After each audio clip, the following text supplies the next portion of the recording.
अष्टमी के दिन में दरबार ऐलछी, पूजा के हेतु फूल लाले लाल लैलछी।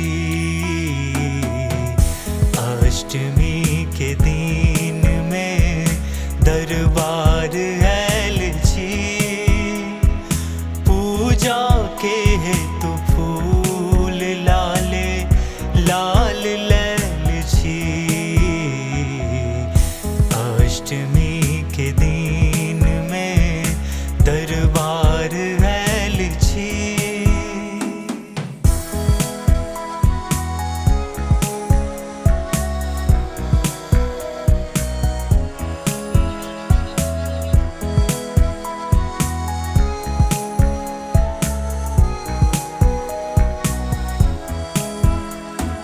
भक्तक अपार भीर पूजा को ना करब, व्याकुल ये भेल मोन दुख सब आहाँ हरब।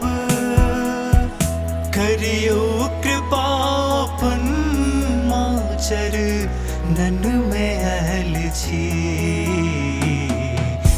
अष्टमी के दिन में दरबार ऐलछी, पूजा के हेतु फूल लाले लाल लैलछी।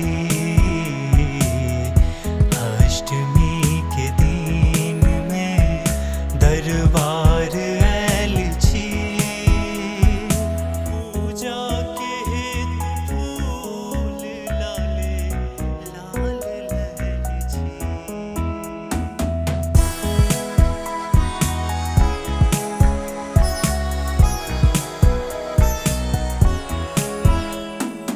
ई फूल गंगा जल माँ स्वीकार ता करू, दर्शन को ना करब से जुगार ता करू। माला अरहुल के बना होम लैलछी। अष्टमी के दिन में दरबार ऐलछी, पूजा के हेतु फूल लाले लाल लैलछी।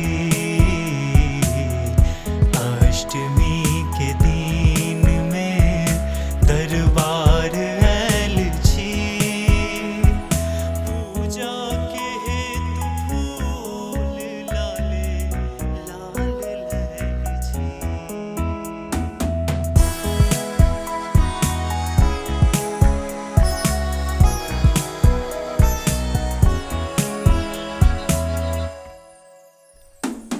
विनती सरस करैया भौठार कोन में, आहाँ स्वरूप के सदा रखने ये मोन में।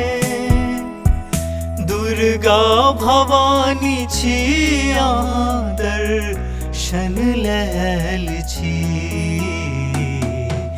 अष्टमी के दिन में दरबार ऐलछी, पूजा के हेतु फूल लाले लाल लैलछी। अष्टमी के दिन में दरबार ऐलछी, पूजा के हेतु फूल लाले लाल लैलछी।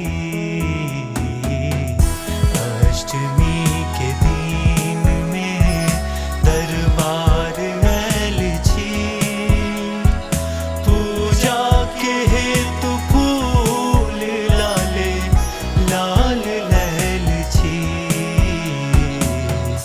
अष्टमी के दिन